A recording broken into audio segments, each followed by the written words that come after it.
And I should say we'll try to get through. There's lots of questions, which is wonderful. And so if you could try and keep them succinct and brief, that would be marvelous so that we can get through as many as possible. Thank you. Thank you, Hannah. Thank you, Dr. Mate.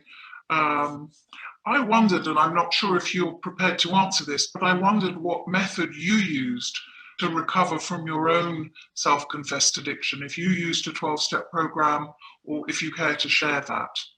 Yes. I attended a 12-step group once or twice, but I didn't have the discipline to keep going. What method? I don't know that there was one method, you know, but it was really, now look, by the way, it was 2 years ago this June that I was in London speaking to a lot of people, including to the Haru Academy. And my wife was with me. And this work that the shopping addiction I've got over years ago, but the work addiction, 2 years ago I was in London and I was giving these talks and I was being my usual, you know, I like to think articulate and intuitive and communicative self on stage. But back in the hotel room with my wife, I was irritated because I was working too much. I'd taken on too much. And my wife said to me, listen, friend, you've written a book called When the Body Says No. No, you better write one called When the Wife Says No. Because I'm not putting up with this anymore. I will not have my holidays ruined because of your workaholism. So partly it had to do with, do I want to honor my relationship? In fact, to stay in it.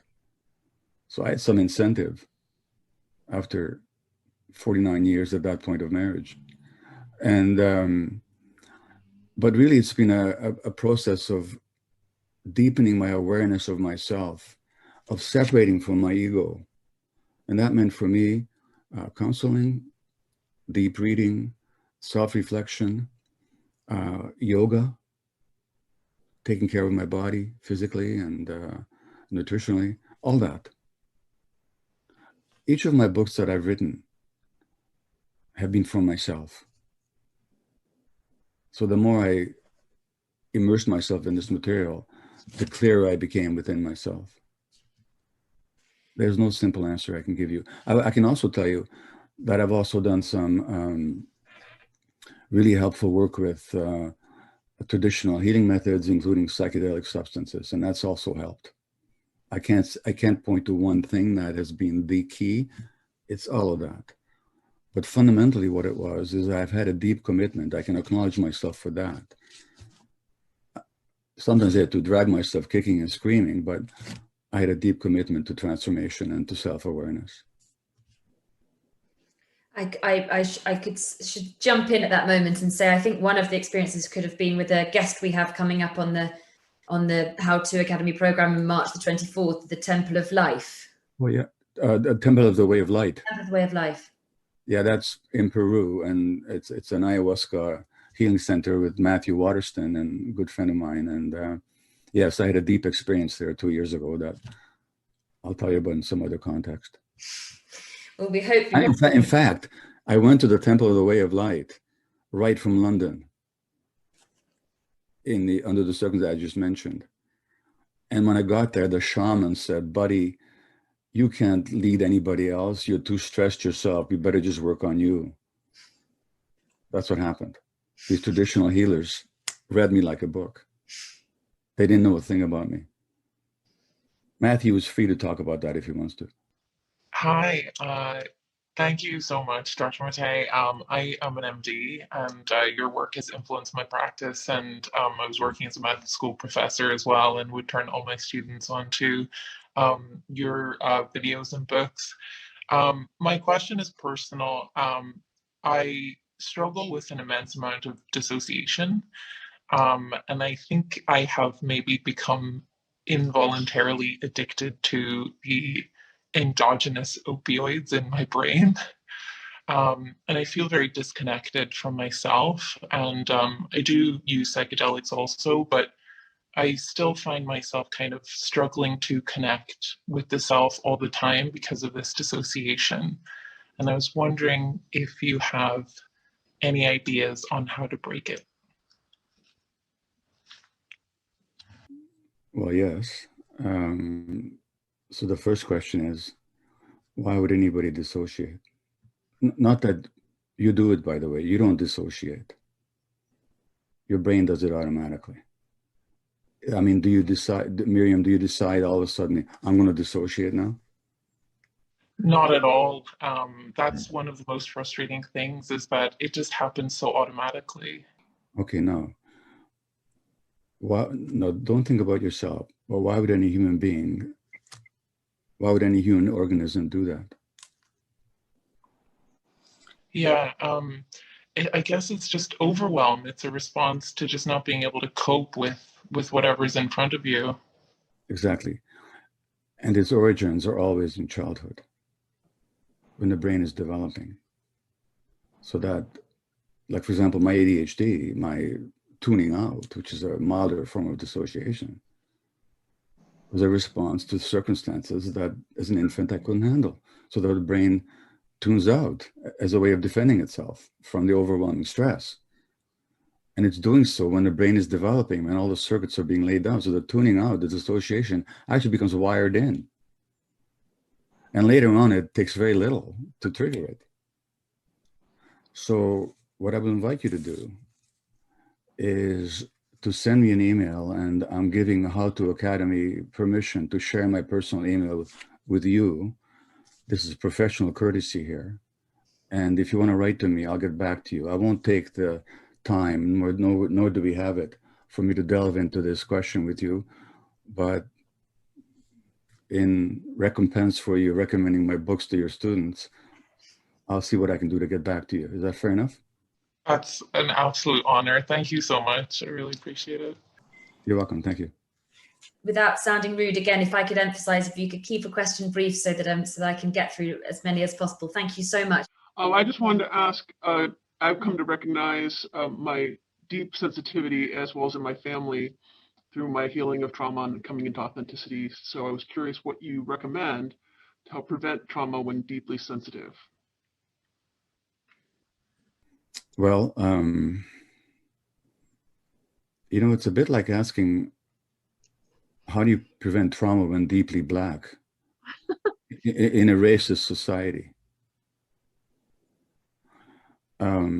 Because this society does not honor vulnerability. In fact, it kind of shuns it. You're being weak. How many times have you been told, don't be so sensitive? Hundreds.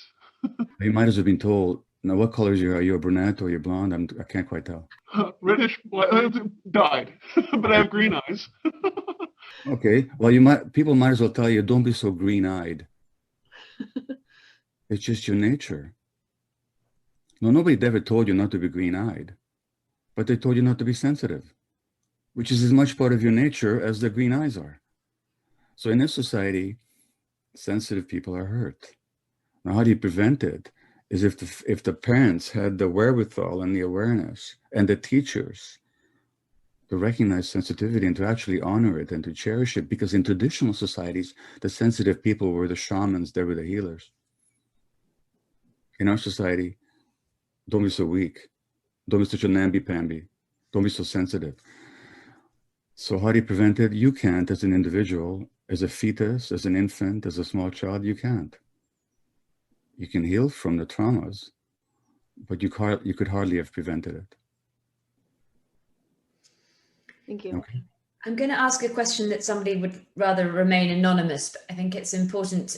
They said that their mother was an alcoholic for years and was ostracized from the family. She's been sober for years, but it's still a taboo subject. She's still ostracized. And it fits in with so much of what you talk about and what you advise, that she wonders, you know, your ideas and thoughts on how to overcome that taboo. Well,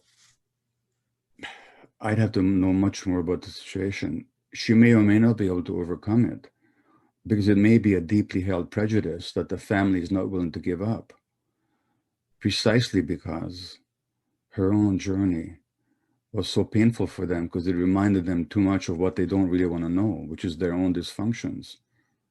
Her addiction, her alcoholism, was not her individual manifestation. She was the canary in the mine, manifesting the dysfunction, the multi-generational, non-culpable dysfunction of the entire family. So the family may or may not be ready to confront that in themselves. Having said that, assuming that the family is some way open, she could actually go to the family without blame, if she's ready to do that, if she can do this authentically and say, you know what, I really get that my behavior was so painful for you all, that you all love me so much. You couldn't handle it. And you couldn't handle the behaviors that I generated as a result of my addiction. And I get it. But I'm hoping we can reconnect, because I miss you all. Now, if she's in a position to say that, that'd be one approach. Whether or not she's received or not does not depend on her. Yes, hi. I was going to ask a relatively simple question, which is how would we address the tension between your findings of addiction, but also the fact that the optimal business model seems to be an addiction model from tech, pharma, media, religion. That is the optimal business model that can't be changed. So if they've got a lot of research to addict people, effectively combating what or using your findings. What do you think the best way to stay inoculated against all these new forms of addiction? Well, you're quite right. And I mean, in the business world, workaholics are rewarded, aren't they?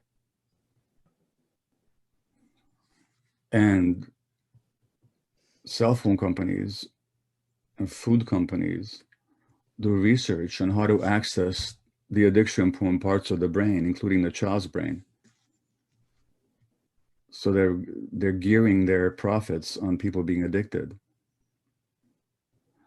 That's all true. So prevention of that or dealing with it is on different levels. If you're a parent, you better make sure that your child doesn't experience that inner emptiness that would have them turn to all that stuff. And other books of mine talk about that. As adults, I go back to what I said earlier, is that all we can do, not all we can do, but personally, the best we can do for ourselves is to become aware as possible. Is there some emptiness in me? Like, is there some emptiness in me that drives me to the internet to watch the same stuff on YouTube over and over and over again? Or compulsively has me do that? Then I have to deal with that emptiness inside of myself. So rather than worrying about the behavior, let me really take on that emptiness that's inside me, that void inside of myself. What is the source of it? How do I experience it? How do I relate to it in a conscious fashion? So it's maybe a pat answer, Neil, but consciousness, awareness, and that is daily work. When I don't do my yoga twice a day, I become less conscious.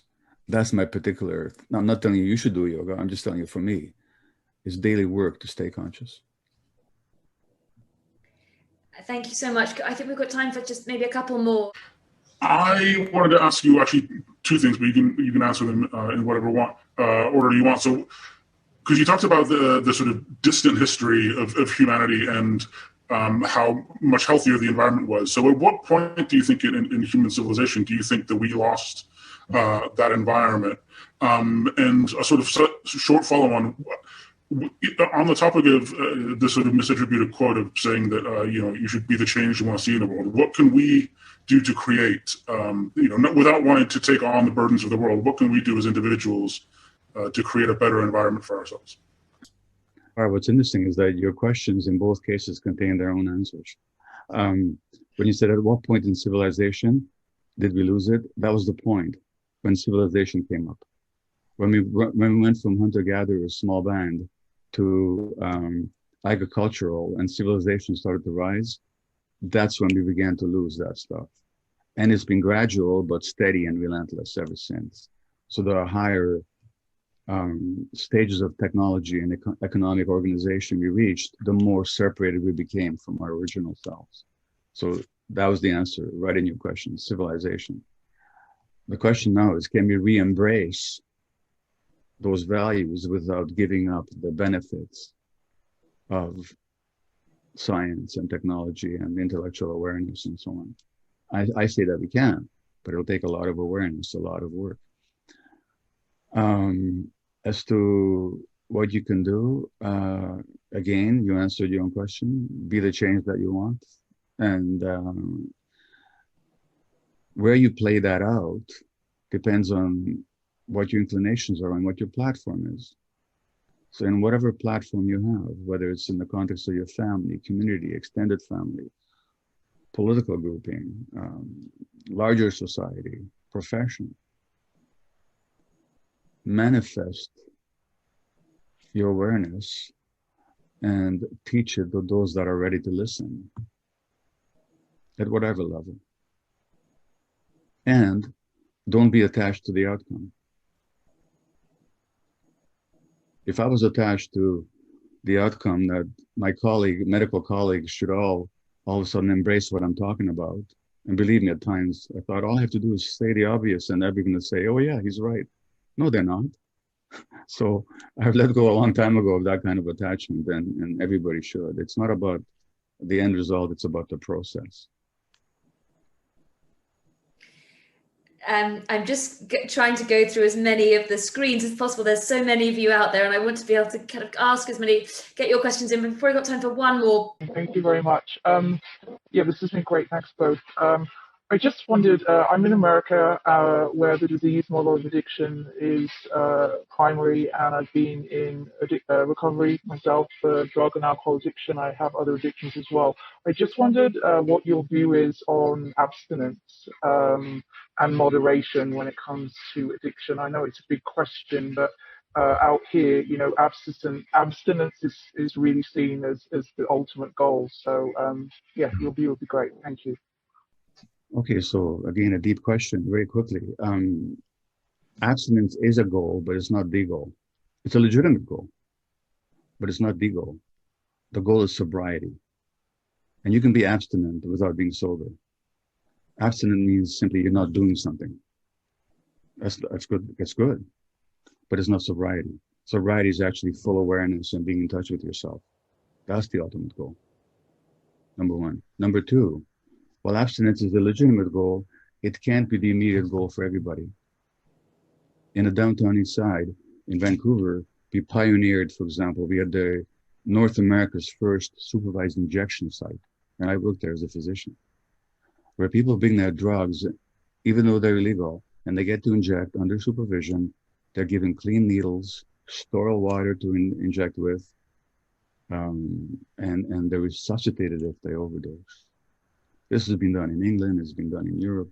Now, this is not abstinence because these people are not ready for abstinence. It's harm reduction. It reduces the harm because it means they're not using puddle water from the back alley to inject with, as some people did. And they're not passing HIV onto one another. Is that a good thing or a bad thing? That's a good thing. So abstinence is a legitimate goal, but we don't define what the goal should be for individuals. We meet them wherever they're at. That's the whole point. And let me say one final thing here. You mentioned recovery. Well, that's a great word. What does it mean to recover something? It means to find it again. And it means that whatever you found again was never destroyed. You just lost sight of it. And if I asked you, and if I asked anybody, what did you recover? When you recover, they'll say, I recovered myself. So that self is always there for you to recover. And everybody can be helped to do that. but it takes a lot of patience, understanding, and compassion, including for ourselves. I think that that is a very sort of much more a positive, sort of optimistic place to draw to a close. But it really is, it's wonderful to have so many of you with us, to see so many of you. It's a rare thing. And Gabor, thank you so much indeed for your wisdom and insight. We could go on a lot longer, but hopefully you'll come back and join us, and perhaps that will be when we can all be together in the same room. Thank you very, very much indeed. Thank you very much. Bye-bye.